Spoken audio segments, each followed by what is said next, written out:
muchas gracias por su asistencia. Les recordamos que estamos en el ciclo de conferencias.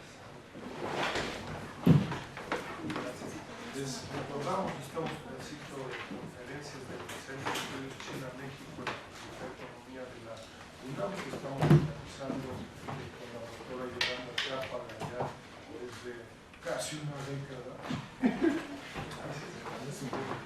Y aprendiendo, yo creo que cada vez uno se mete más en el tema, comprende. Entonces, muy invitados a seguir ahí algunas de las actividades que estamos realizando en el Cechimex. Tenemos un bonito semestre. Yo los invito, algunos de ustedes habrán visto el programa del ciclo de conferencias.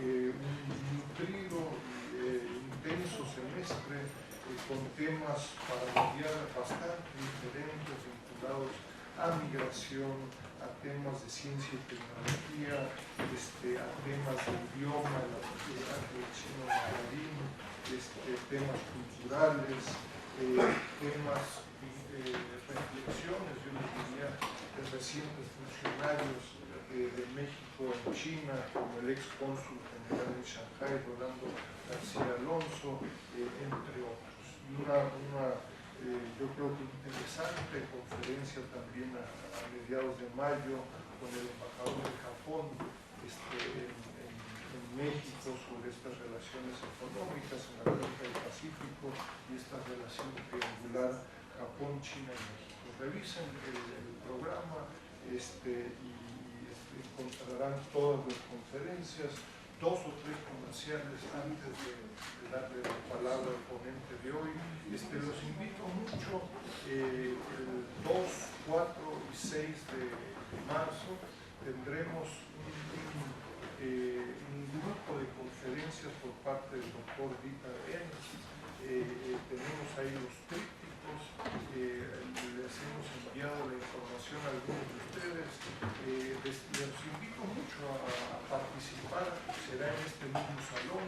Dieter Enz, yo me recuerdo, es el papá o la mamá, si ustedes quieren, de este concepto de Global Production Networks. Me parece que tan relevante, probablemente más conocido el trabajo de Delfín, Miguel Corseña y Jennifer Berg sobre los encadenamientos mercantiles globales. Les voy a dar 3 conferencias sobre este concepto de Global Production Networks y cada loco con su tema en el caso de China, ¿no?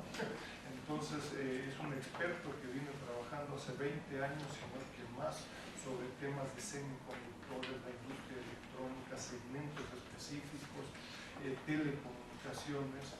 En fin, me parece un tema, un aporte interesante en este diálogo que estamos buscando entre México y China. Si están interesados, ponen este tríptico y regístrense. Todos los eventos son orgullosamente gratuitos, pero requieren de registrarse, ¿no? El salón tiene un espacio definido y entonces, en fin, llegar tarde podrán escuchar los videos o audios.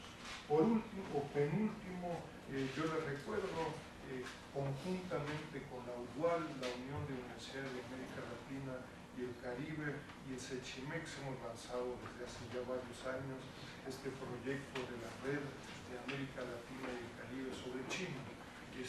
Participen en este proyecto, los invito mucho a hacerse miembros de este proyecto. Creo que estamos logrando una masa crítica interesante con investigadores, funcionarios, empresarios de las Malvinas a mexicanos.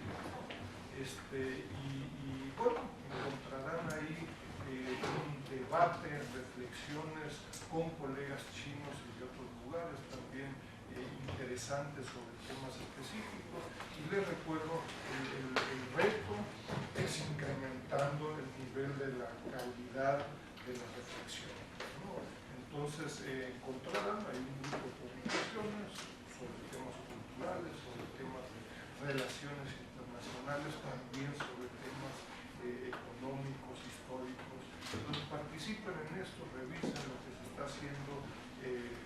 también acá Víctor Manuel nos podrá entregar esos trípticos. Por último, los invito a participar, a los que estuvieran haciendo investigación sobre temas vinculados con China en estos cuadernos de trabajo de Cechimex. Ya llevamos alrededor de 30 documentos, hay un proceso ahí de selección. Yo les recuerdo el último número es ahí sobre uno de los padres, me parece, de los estudios latinoamericanos en China, el profesor Chen, y es verdaderamente interesante e importante, yo creo que entender pues también la contraparte, ¿no? La contraparte en China, que también está aprendiendo de América Latina y México, y quiénes son estos padres y madres, yo les diría, de los estudios latinoamericanos en China, y con anécdotas y temas muy importantes, es decir, por qué, cómo se convirtieron en especialistas en China, las limitaciones, personas que han pasado y recuerdan y vivieron la revolución China en el 49, que pasaron por todas las dificultades de los 60s y 70s y que hacen una evaluación de los estudios latinoamericanos en probablemente el principal centro de investigación de América Latina y el Caribe en China, que es el Instituto de Estudios Latinoamericanos del CAS, ¿no? Entonces todo esto está disponible, lo pueden bajar, está acá por aquí. Pues muy contentos de iniciar esta primera conferencia con el doctor Jingsheng, que está haciendo una breve estancia de investigación en Cechimex. Yo les recuerdo, el doctor Dong viene de hacer su licenciatura y maestría en Historia en la Universidad Normal de Shandong, tiene un doctorado también en Historia en la Universidad de Pekín, es profesor de la Universidad de Pekín desde hace más de 10 años, desde el 2002, es también el director de Estudios Latinoamericanos de la Universidad de Pekín.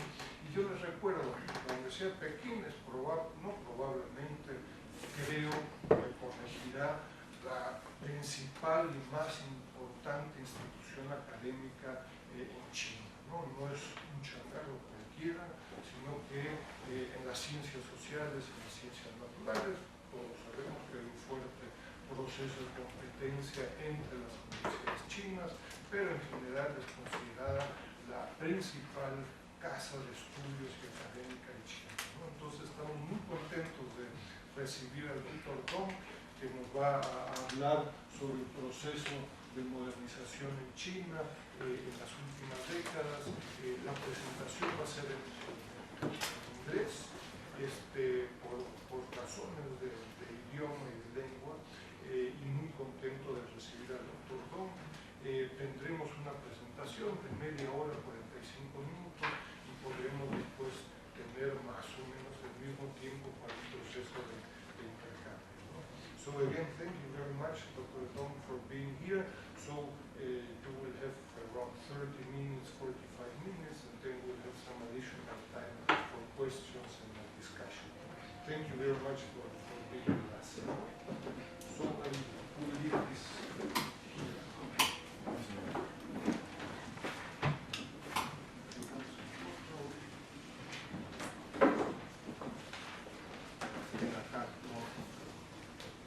Yes, at first I have to say that just as they said, I'm not a specialist on the nutrition. Lo científico que está parado en el micrófono. Okay. No está prendido.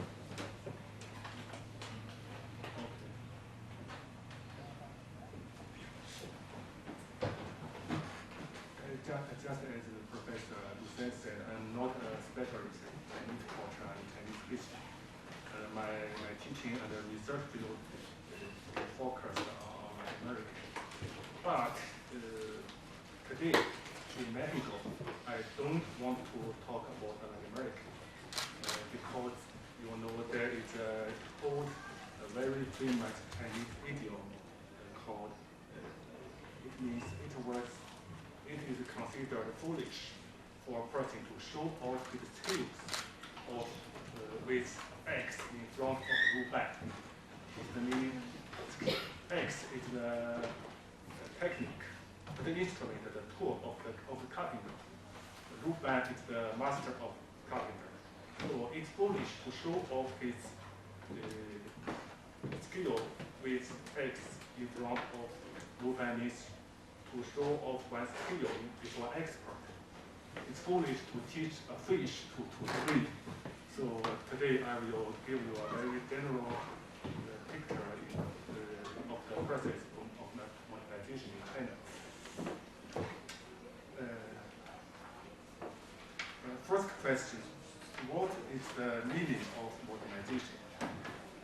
What's the meaning of modernization?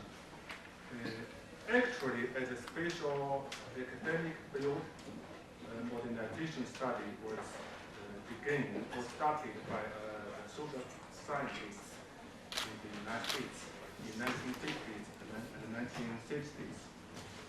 We know after the World War II, in Asia and Africa, a lot of former colonies, European colonies, gained political independence and formed the so-called the Third World. What kind of development model would these newly independent countries in Africa, in Asia, adopted? Would they follow the socialist Soviet Union or the capitalist United States? It would have great impact on the world situation, especially during the Cold War time. So in 1950s and 1960s, in the United States, political scientists, economists, sociologists, historians, all turned to their research about these newly independent countries. That was the background of the rise of modernization study. So we know from the beginning, the modernization studies were focused on the underdeveloped world, not the developed world. And in 1960s, the focus was on Latin America.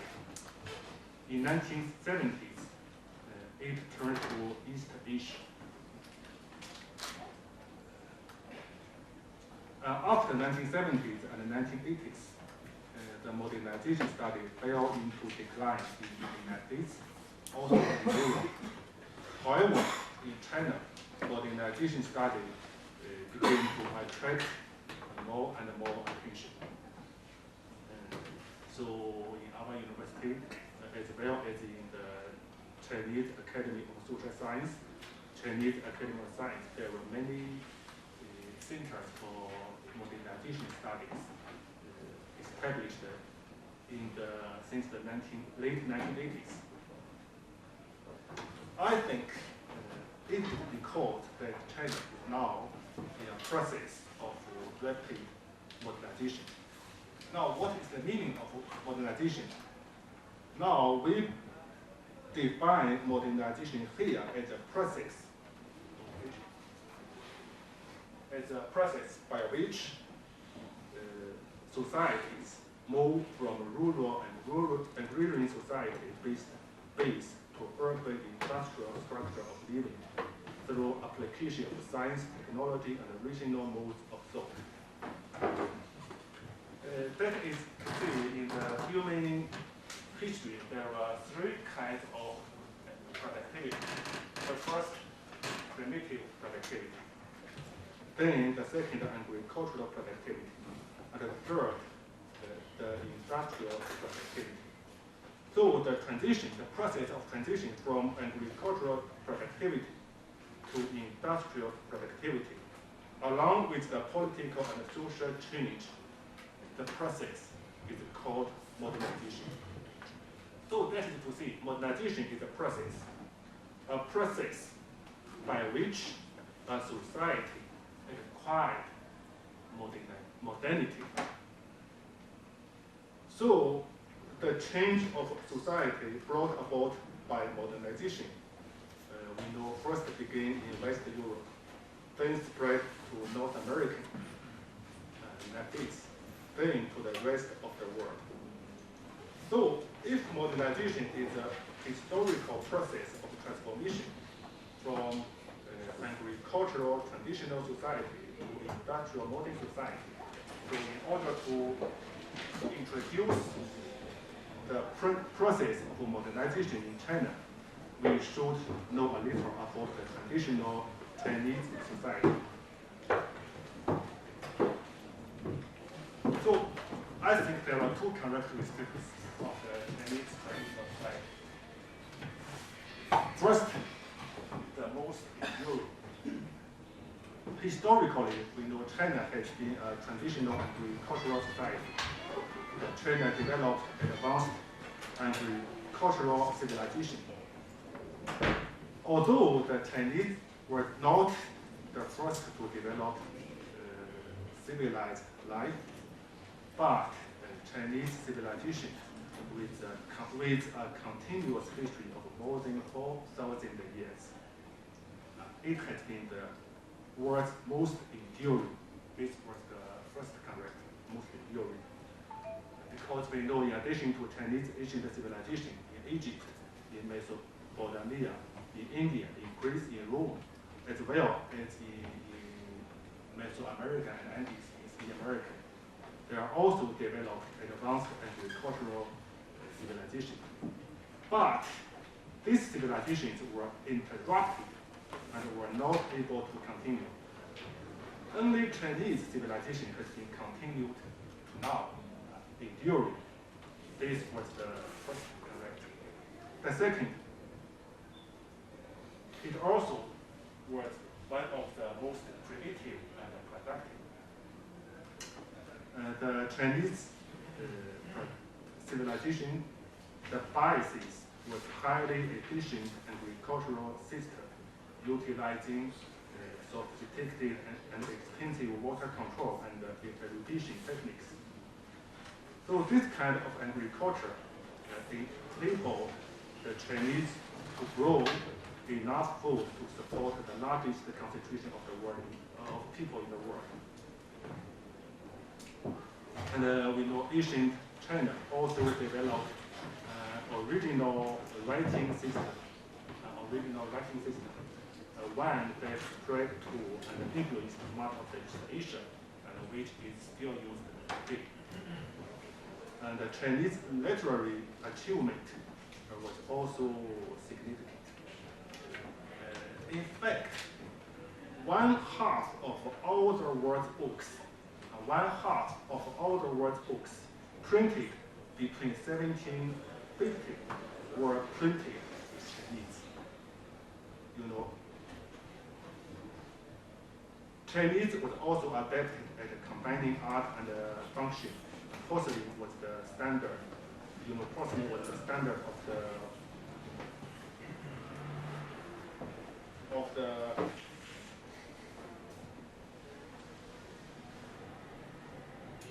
world for so long that it is simply known as China. And the Chinese technical innovations was reflected in its four famous four great inventions, which are printing paper and the magnetic compass and the gunpowder. So Chinese, I mentioned Chinese civilization, two characters, enduring and primitive and productive. And politically, in ancient times, China experienced many dynasties. This is the Chinese dynasty. In each dynasty, there are many members.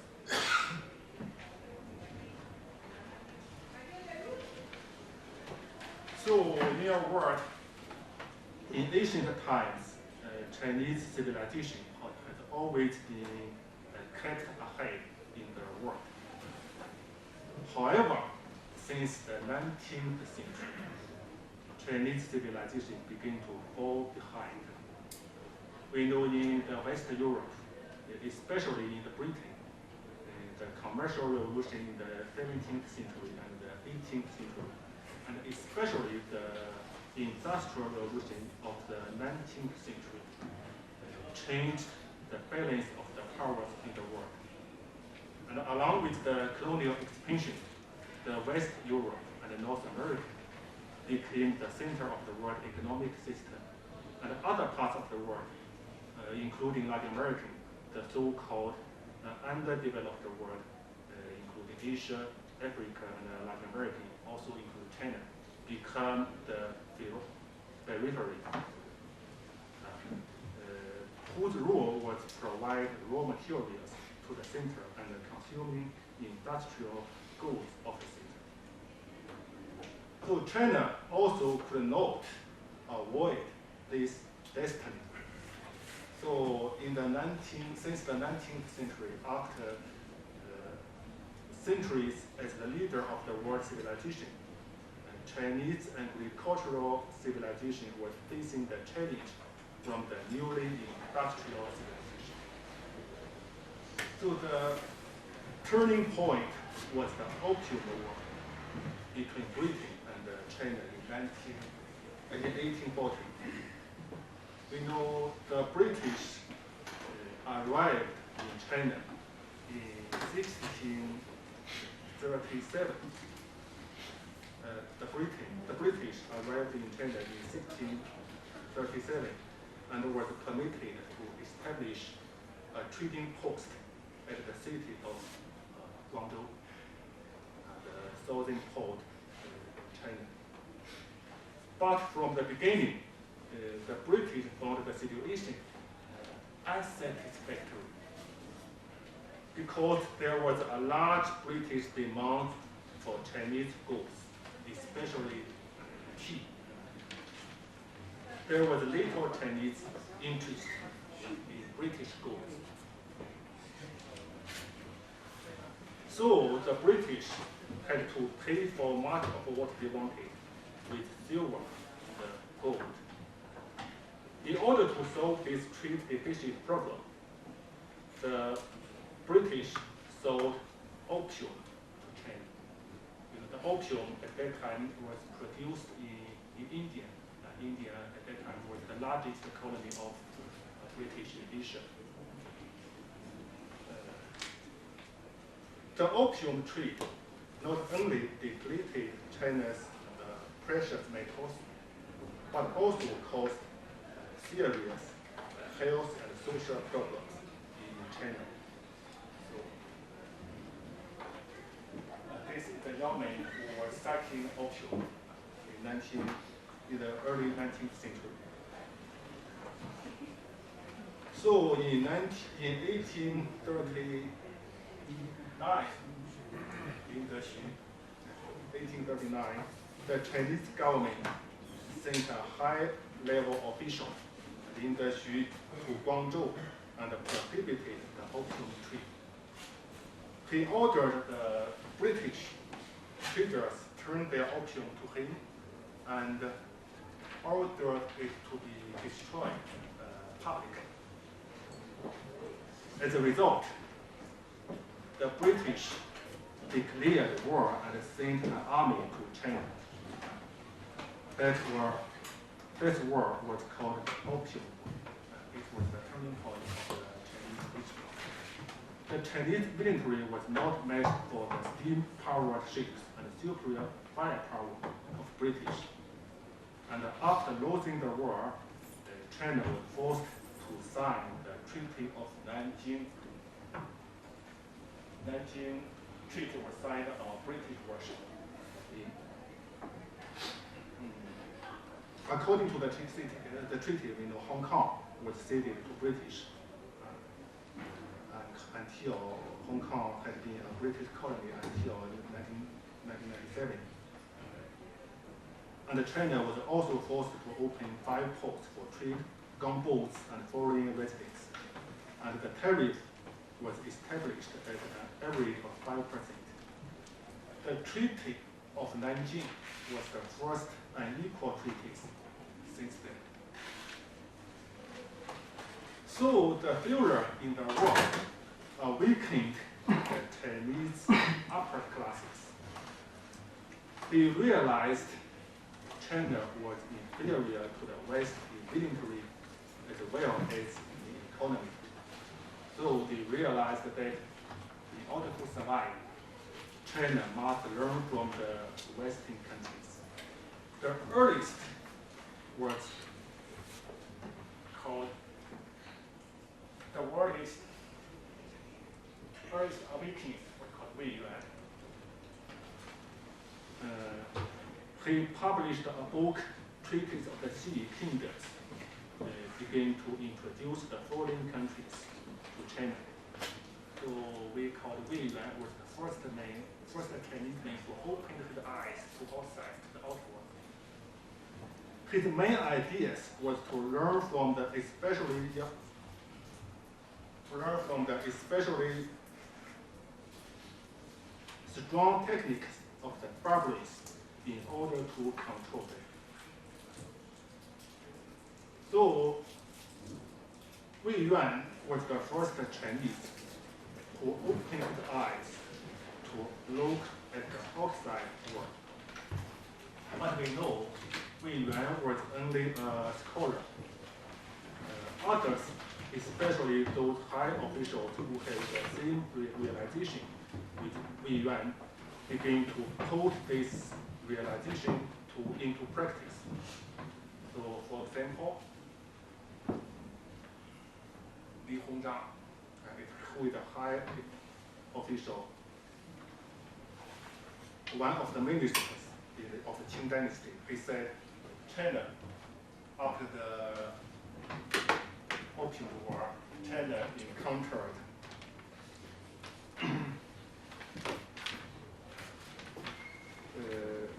the greatest change in its situation in 3,000 years. Li Hongzhang painfully realized that China fell behind.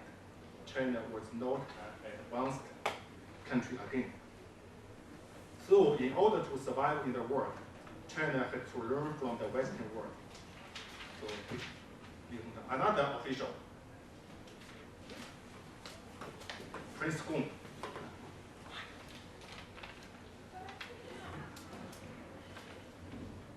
another governmental official, Prince Gong, said in 1861, the principal aim is to understand the enemy, to watch the frontiers, and prevent future disasters. These are, however, superficial measures falling short of the fundamentals. So the policy for the fundamental is to strengthen ourselves. So the officials begin a self-strengthening movement. So self-strengthening movement. So this is the first phrase of the modernization, a self-strengthening movement in China. The document of foreign ministry said in 1843, 1864.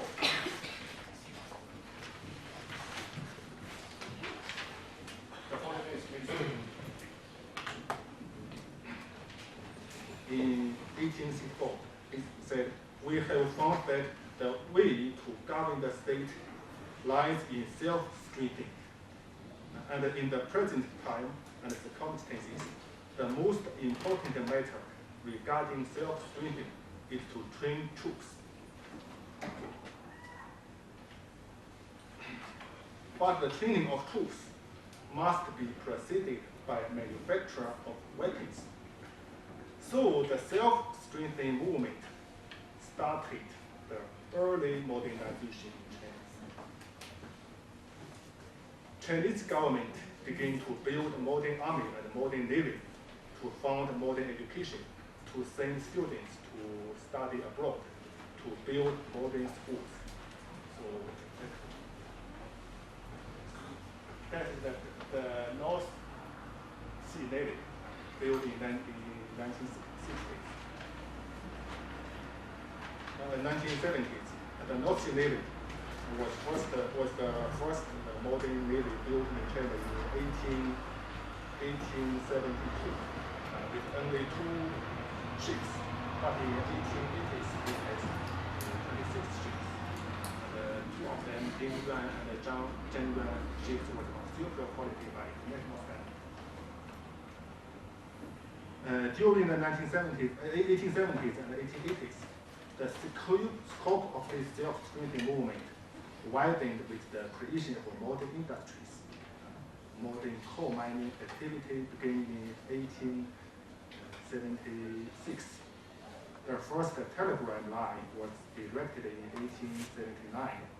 The first railroad began operating in 1881, and a cotton cloth mill began producing machine manufactured clothes in Shanghai in 1882.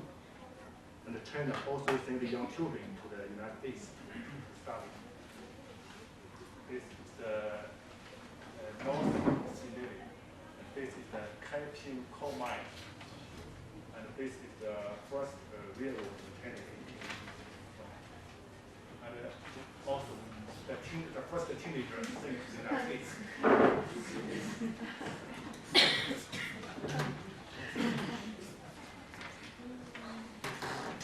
So the objective of the self-strengthening movement was to use the Western technology to build the wealth and power of the state so it could protect itself.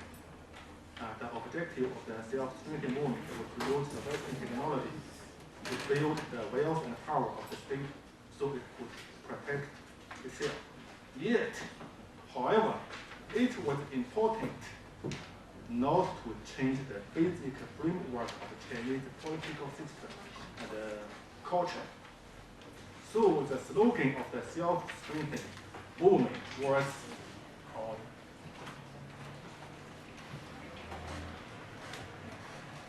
Chinese learning for essential principles, Western learning for practical application.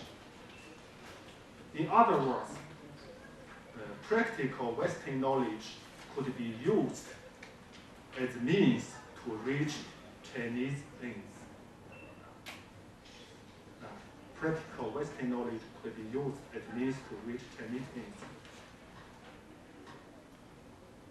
They did not want to learn Western political institutions and culture. However, they want to use Western technology to preserve the traditional Chinese political institution and culture. So this is the first phase of modernization in China, self-strengthening movement.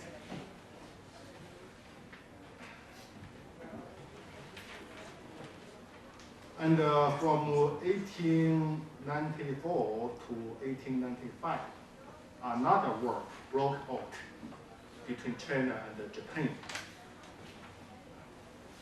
And China was defeated by Japan, and the North Sea Navy was distracted by Japanese Navy. So this failure was another great blow to Chinese national pride. Because we know historically, Japanese had borrowed heavily from the Chinese civilization. So this failure inspired a variety of reform movements within Chinese upper class.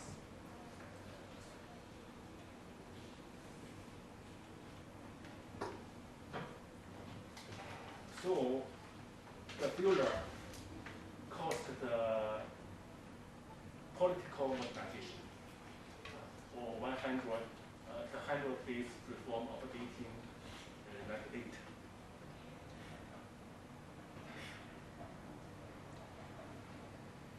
This is the leader, one of the leaders of the reform, Liang Qichao. One of the reform, he said, my country was not weakened from her 4,000-year-long dream until she lost the war of 1895 and had to cut Taiwan and pay a huge amount of indemnity. And Liang Qichao and another his teacher,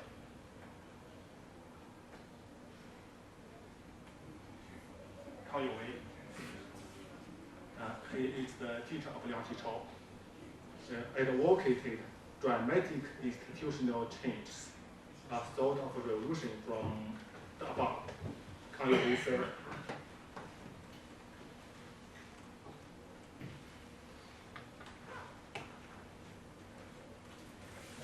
He said,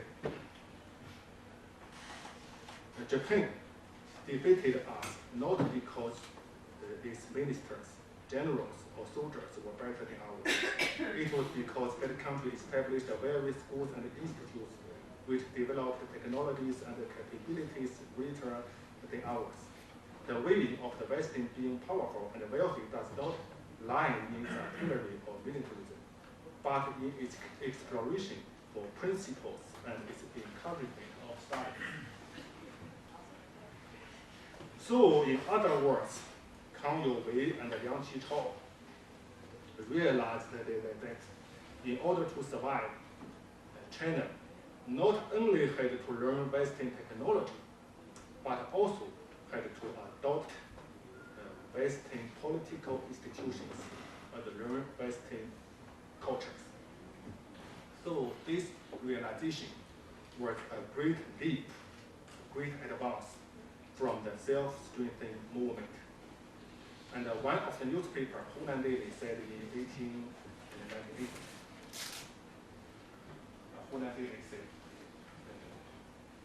if China wants to stand independently among all nations of the world, she must change her calendar and custom to follow the way of the West in all the institutions.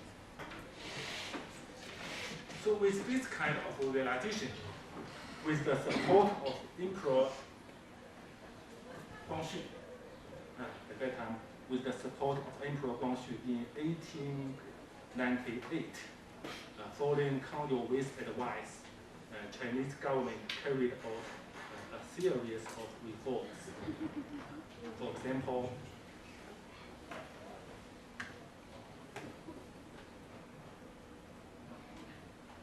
example, in the reforms, the creation of National Assembly, the introduction of a modern school system, the construction of modern banks, railways, and steam shipping. So the reform in 1898 reflected that the modernization movement in China began to move to the political field, move from technical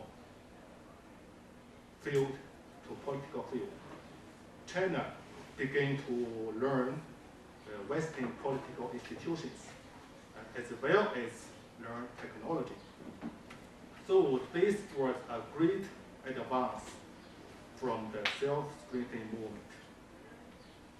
Unfortunately, the reform lasted only for 103 days.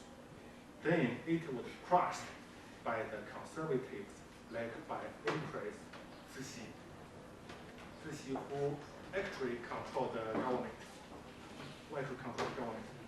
And 6 famous reformers, including the brother of Kang Youwei, was killed publicly. And Kang Youwei and Liang Qichao escaped abroad. So we know after the failure of the reform, Kang Youwei went abroad and went to many countries, including went to Mexico. The only float survived was the Imperial College, and after 1912, it transformed the name into Beijing University. This was the only float survived. And after crashing the reform, Cixi also realized that although she crushed the reform, she also realized that if China wants to survive independently in the world, it had to reform its political institutions. So Cixi himself began to carry out reforms by herself. And the measures adopted was the same as those proposed by Kang Youwei. So her reform was called New Deal in late Qing Dynasty. And so if the New Deal carried out by Cixi succeed, China would become a modern country without a revolution. But the reform was too late, because the failure of the reform gave rise to the idea that a radical revolution might be necessary to overthrow the traditional imperial system. One leader who advocated the revolution was Sun Dongshan. In 1894, he founded a small secret society called Revive China Society in Japan. Its purpose was to overthrow the dynasty, overthrow the Qing dynasty government, and establish a constitutional government. And in 1911, a military revolt broke out in Wuhan and abolished the monarchy and declared the establishment of the republic the next year. So Wuchang is a part of Wuhan. It's a very big city in the middle of China, at the bank of the Long River. And in 1911, we know a year earlier, 1910, another revolution broke out in Mexico. So at the beginning of the 1910s, two great revolutions at the same time happened in each side of the Pacific, China and Mexico. After the revolution, Sun Dongshan became the first president in Chinese history. However, the republic was soon disintegrated. Although a central government continued to prevail in Beijing, but political and military power turned to the provincial gabios, provincial warlords.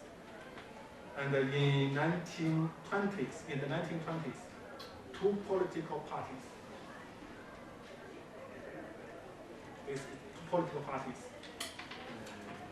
the Nationalist Party, which was founded by Sun Dongshan and headed by Jiao Jieshi, and another Communist Party headed by Mao Zedong. These two parties united and began to defeat the warlords, the militarists, began to reunify the country. However, in 1927, the two-party alliance broke up. The alliance between Nationalist and Communist Party broke up. The Nationalist Party and the leadership of Jiao Jieshi surprised its Communist allies, then finally defeated the last major militarists in China and established the new nationalist government. On the other hand, the communists, led by Mao Zedong, after being defeated in the city, retreated, come back to the countryside. And in 1931, Japanese invaded China, and the Chinese Communist Party called for another united front between the two parties to confront the Japanese aggression. So such a united front was officially proclaimed in 1933, which means throughout 9 years of resistance against Japan, from 1937 to 1945, the Communist Party and the Nationalist Party was formally allies. But the end of the Second World War in 1945 did not bring peace and stability in China. After negotiation mediated by the United States, the Communist Party and the Nationalist Party went into war. At last, the Communist Party won the war and established the People's Republic of China in 1949. And the Nationalist Party retreated to Taiwan and established another government.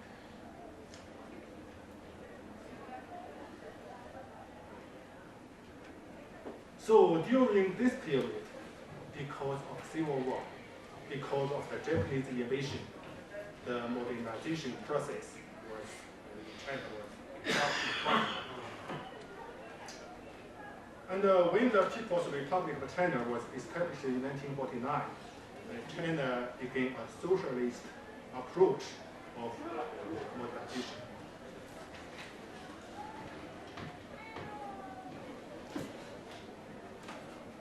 You know, at that time, having been rejected by the Western powers. In 1949, China has only one friend, the Soviet Union. So, thus, desperate for support and advice from Soviet Union, the leaders of China decided to adopt a policy of leaning to one side, meaning to the Soviet Union. Mao Zedong went to Moscow to seek economic aid and advice for China's socialist reconstruction. So after 1949, the Soviet Union became the example of China. Following the model of the Soviet Union, Chinese government in the mainland, led by the Communist Party, tried to modernize the countries by socialist means. In the countryside, the agrarian reform law was passed in 1950, which was aimed at the redistribution of holdings of land, transforming ownership from rich landlords to middle and poor peasants. The agrarian reform law had created a nation of small peasant proprietors. But it was only the first step of the agricultural transformation. The government believed that the widely dispersed small units of cultivation would make it difficult to introduce modern agricultural technology. So after the dividing of lands, the next step was the collectivization of the countryside. By 1957, all of China's farmers had been organized into collectives.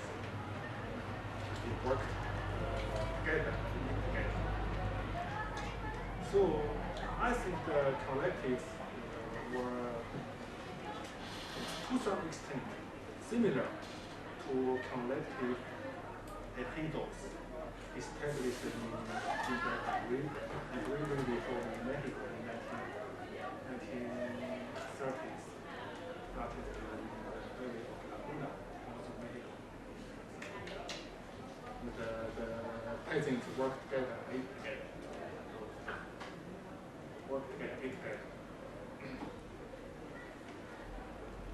This is I think this is a great mistake made by the Communist Party.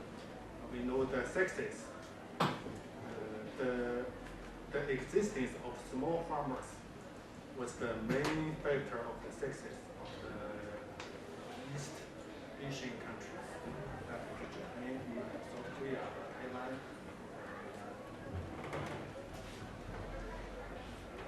This is in the countryside. And at the same time, the government tried to industrialize the economy. As in the Soviet Union, the government stressed large-scale heavy industry at the expense of lighter consumer industry. This kind of industrialization required large investment. So the Soviet Union provided about $300 million of short-term credit. And the Soviet Union also sent technical advisors, the technical advisors of the Soviet Union, supplied sophisticated industrial equipment and contributed to the construction of many large projects. Also, as in the countryside, all urban enterprises had come under state ownership. So the characteristic of the socialist modernization was emphasis on centralized planning, heavy industrial development, and meanwhile neglected the law of market economy.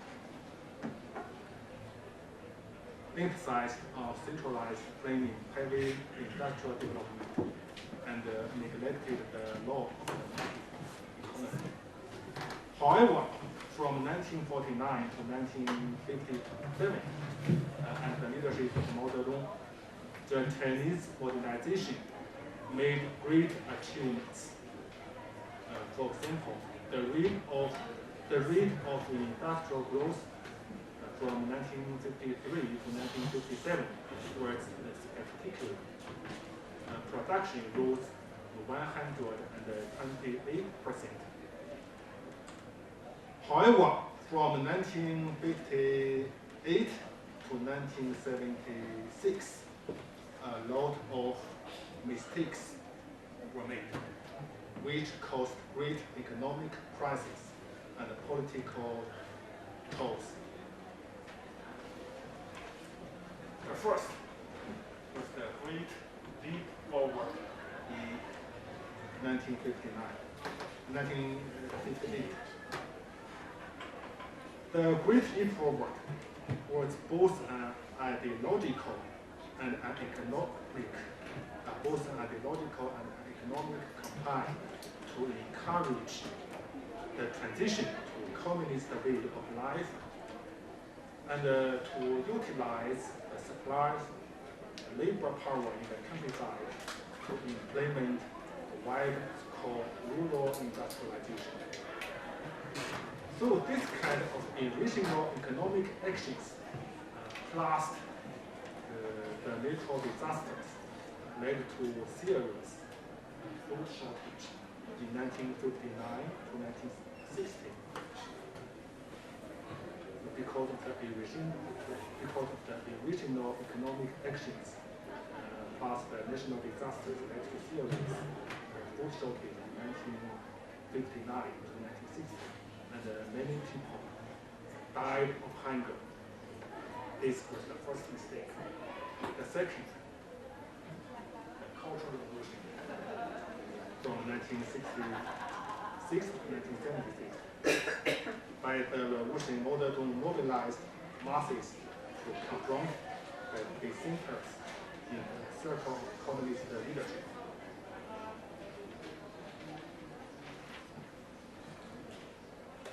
Millions of students was organized as Red Guards to attack the country's power structures, including government and party establishments. Nearly all of the old party leaders had been attacked. This political movement caused violence, caused economic crisis. So in 1976, when Mao Zedong died, the Chinese economy had been stagnant for many years.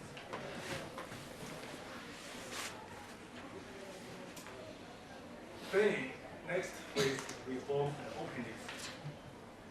We know in 1976, Mao Zedong died, and Deng Xiaoping came to the forefront among the Chinese leaders, and beginning a series of reforms that touched almost every aspect of society. The change in agriculture, in industry, education, and made China a serious competitor in the world economy and brought prosperity to great numbers of Chinese than at any time since 1949. In addition, China began to open to the world. Of all the changes carried out by Deng Xiaoping, the first agricultural reform. Agricultural reform was clearly the most far-reaching and successful. From 1978 to 1984, the rural collectives were dismantled, and the lands was distributed to the households. So the individual peasant household, rather than the production team, became the unit in production. The household could decide all the investment and production. And after meeting its obligations to the state, they could sell their goods in the free market. So, like in the collective, the peasants now have a strong incentive to work harder, because the more they produce, the more they can keep in surplus by themselves. So the impact was immediate, a rapid growth of agricultural productivity and rural incomes. This in turn led to the mushrooming of township and village enterprises, which became the driving force for China's economic growth. So the first success was the agricultural reform. Then in the industrial sector was another great target of Deng Xiaoping's reform. We know in Mao Zedong's time, China's centrally planned economy emphasized a heavy industry and was tightly controlled by the government. Deng Xiaoping's plan, on the other hand, was corrected with state by a shift to the production of consumer goods for sale both at home and also abroad. And in the countryside, many farmers established small factories to produce consumer goods. In the cities, the state-owned factories were allowed more management autonomy, such as in the area of wage and investment. The managers have the right to hiring and dismissal of labor. And also some state-owned companies resulted to sell shares in order to raise the investment capital. At the same time, the government supported the establishment of privately owned companies. Also, the government also tried to attract foreign investment. Many coastal cities established special economic zones where foreign firms set factories or established joint enterprises with Chinese firms and could operate with a degree of economic freedom. And these foreign firms was given tax incentives and plenty of cheap labor. The first Shenzhen is the first special economic zone. Shenzhen formerly was only a small rural town. Located just across the border of Hong Kong. In 1979, Shenzhen was chosen as one of the first group of special economic zones. Within a few years, Shenzhen became a modern urban center, one of China's major economic and industrial cities. So the economic reform met with great success. Chinese economy has experienced spectacular growth since it started economic reform and the open door policy. Without the reform and the openness policy gained by Deng Xiaoping, it is impossible for China to become the second largest economy in the world. However, China's rapid economic growth has given rise to a lot of serious problems. First, corruption, widespread. So the corruption problem is getting so serious that to some extent it threatens to undermine the social fabric and the moral authority of the Chinese government Communist Party. So recently realizing this, the Central Government Party is carrying out a radical anti-corruption campaign. We know many high-level officials were removed or arrested for corruption.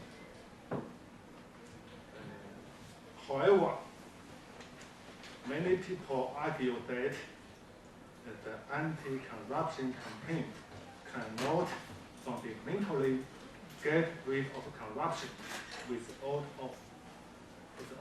political reform. And many high officials also realized that in addition to economic reform, political reform, political openness is also necessary. Corruption. Second is the growing income disparity between the growth income disparity between the fast-growing coastal areas and the backward interior provinces, between the urban and the rural areas, between the industrial and agricultural sectors, between the rich and the poor. For example, now in China, thousands of peasants left their home and went to cities looking for better living. But they are not accepted by the cities. They are excluded from the social security system, and their children cannot go to school in the cities they work. They always under the threat of unemployment, especially for those young people who went to cities with their parents when they were very young. If they go back to the homeland, they do not know how to do farm work. So this is a great problem. And the last, China's economic growth requires more supplies of resources. Now, China has only 7% of the global's arable land, only 7% of the world's arable land, but it has to feed 22% of the world's population. Also, with the continual urbanization, China will have to increase its grain production with no increase in arable land. Also, since 1993, China has become a net importer of oil. So, future economic growth will raise China's energy consumption level with serious implications for the world energy market. In addition, the environmental pollution will also become a serious problem in China. So, although we have made great achievements, we are still facing many serious challenges in the process of modernization in China. Okay, thank you.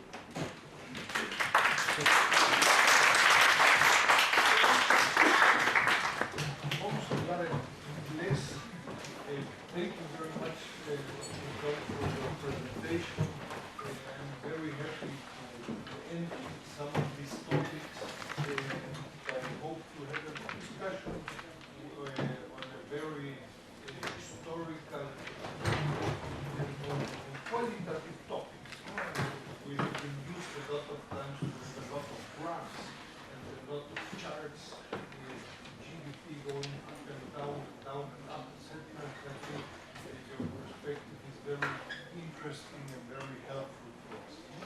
So we will make maybe a round of questions, 2, 3, 4 questions, and then you have the word, and then we will make 2 or 3 rounds. So So please, if you start saying your name, where you come from, and if you can be brief. No? Please. Okay. Hi, I'm Sandra Facultad from Mexico City, and I am economist from UNAM. I want to ask you something about the challenges of China in this moment with the global networks. No, estamos grabando. Okay. If you can tell me, please, what do you think about the challenges with the global networks in China? What's going on with new technologies? What do you think about the new technologies and the young people in China in this moment? Some challenges. Challenges. Challenges for what? In terms of new technologies. What do you think about the new technologies and the young people in China today? New technology, young people in China today. So maybe you can... The perspective that you think that, which is the perspective that you think that could be happening in China with the young people and the technologies and the globalization? And thank you very much because you give us a beautiful and interesting story about China. Open windows, open mind. Thank you.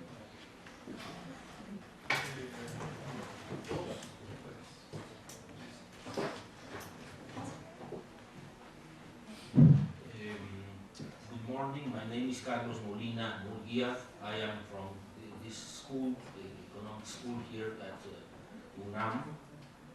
I am teacher in this hall. I think that it would have been good on your exposition to speak about one topic that I think there was a lack in your exposition. That is the aims of political modernization in China.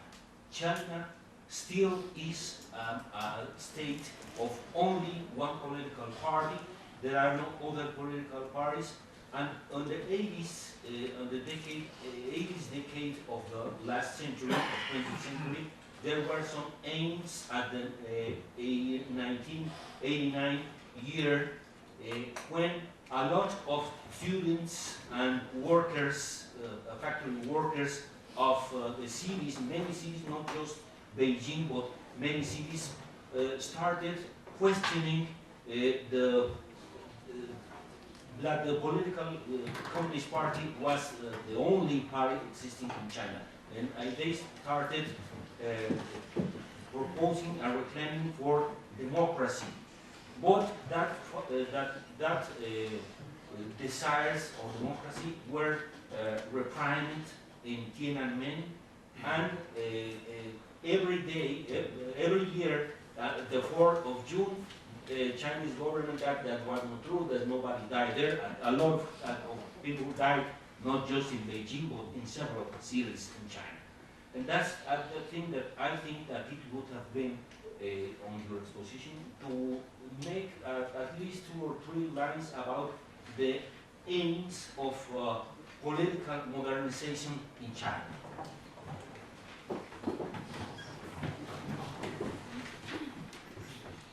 Hello, good morning. I'm Lars Donis, as well here from the UNAM, FES Aragon, other school and teaching international relations there. And my question or situation, I go in the same direction with the political system. And for me, it was interesting that you said the challenge or the problem was corruption and the need to open the system, or the need to change something. And my question would be to which form is there a discussion within the party to resolve the problem of the corruption via more openness? Thank you very much. Okay. very difficult question to answer. I think the young people and the new technology in China in the globalization period is a very serious challenge. So many of the advanced technologies was brought from the Western countries. So the export of Chinese manufacturers in that past mostly consume goods, not high technology. But things begin to change a little. Now we have many technology innovations in some countries. We have invested great amount of money to technology development. So maybe in the future the thing will be changed. But now we are not satisfied with that. Okay, as for the political reform and modernization and for how to avoid corruption with political reform, I think the challenge facing the Chinese government and the Communist Party is how to open the political system and at the same time keep control the government by the Communist Party. How to open the system, how to democratize the political system, and at the same time keep control of the government by the Communist Party. That was the difficulty. So I don't want to see what happened in Mexico in 2000. So I think the political openness, political reform must be carried out gradually, step by step, not radically. The first step, I think, should be the democracy in the party, not all over the world. From the democracy in the party, then spread to the whole political system. Okay, thank you.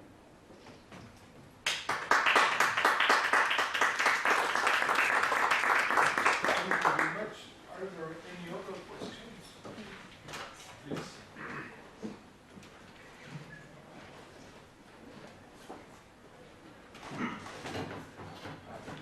Hello, my name is Cisneros. I come in Moscow, Shanghai Jiaotong University. I'm doing a research stay here with Professor Dussel. So I have a couple of questions here. Throughout Professor Dong's presentation, we've been listening to repeated mentions of the Mexican Revolution alongside the Chinese Revolution. For example, Professor Dong was mentioning that the Mexican Revolution was taking place at the same time as the Chinese Revolution, as if they were related. I would like to know what the reason is for you to establish such a relationship. As far as I know, the background, the reasons for the uprisings in both countries were different. My second question is, during the presentation, you mentioned advances that took place in the 19th century, such as the telegraph and the first railway in China, as part of China's process of modernization. More specifically, as modernization, as a process of modernization initiated by Chinese. I would like to know, or I would like to have more clarifications on your part on that matter, because as far as I know, all those technological advances were initiated by Westerners that were living in the ports open to free trade in the mainland. That's it. Thank you. ¿Alguien más? I have one last question also. And regarding, being yourself a historian, there has been a long discussion that you are very well aware, I'm sure, with Pomeranz and all these historians, mainly in the United States, from the California school, they call it, and from this interaction of China in the global and international stage in the 17th and 18th century, and what today is called the re-emergence of China. No? What is your opinion on this discussion? There are some discussions on productivity, on energy sources that, contrary to, for example, Great Britain, China was late in using coal, and potatoes versus rice, and other anecdotal stories that, according to these authors, left China out of, for around 2 centuries, left China out of the global stage. You know? What is your analysis of this more US-centered discussion on China? ¿Alguien más? Uno y dos. Question uno, and then zero. A Dragon Mart is being built in Cancun right now. My name is David. I am a student of international relations, and I am interested in the China and Mexico relation.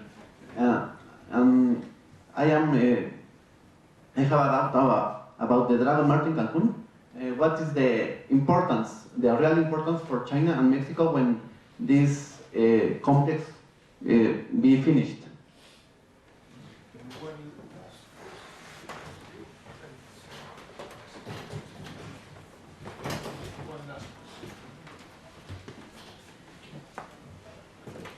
My name is David from the National Textile Group. I just have a question for you. When you talk about industrial reform, you say something about the state-owned companies were allowed. I would like to know how this translates in. We all know how important is the state-owned companies in the economy of China, and my question is specific about the textile industry, textile sector. These kind of companies became really strong in China. So what do you see? How do you see this industrial reform? I don't know if for you it's good from China, but it's bad for the rest of the world because these kind of companies make like a different kind of commerce. I think we all know what kind of commerce. I mean, but I would like to know your opinion about these companies in today's textile sector industry. Just in general, I mean, textile sector could be. Thank you. That's all.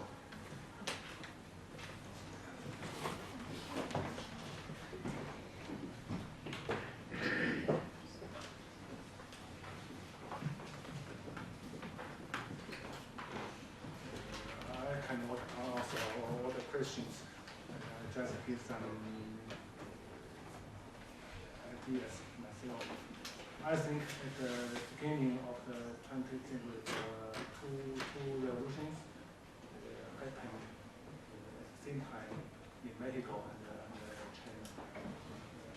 As for the background, I think it is dependent on the respective situations in Mexico and China. We don't have but I know that the two revolutions influenced each other. At the beginning, I read many newspapers at that time. When many old newspapers, when the Mexico Revolution happened, at first the articles in newspapers and magazines in Chinese said there is a revolt, uprising happened in Mexico. But several years later, it said it is not a revolt, it's a revolution. It reflected that the revolution in China caused the change of opinion, attitude toward the Mexico Revolution in China.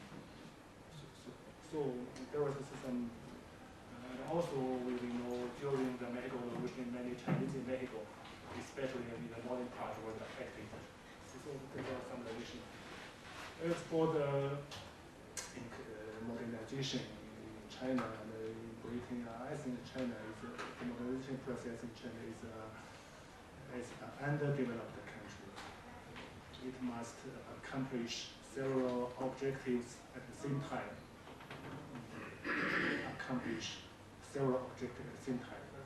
Rather than one by one, such as the earlier countries, such as the United States, Britain. So it will cost many problems. So that is the original modernization and the latecomer of modernizer, and there is a great difference. As for the textile industry and about the competition between Mexico and China, that's a very serious problem, especially in the market of the United States. China and Mexico, there were some competitions, but I'm an economist, but I think that the governments of Mexico and China will try to resolve this kind of problem. Mexico should take advantage of its closeness with the United States, with the market of the United States, to improve its competitivity with China. Okay. So between the China and Mexico, I think Mexico is at an advantage than China.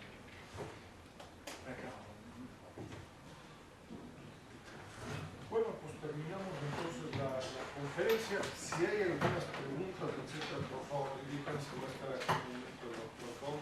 Y por favor, ojalá que participen ahí en el transcurso del semestre de la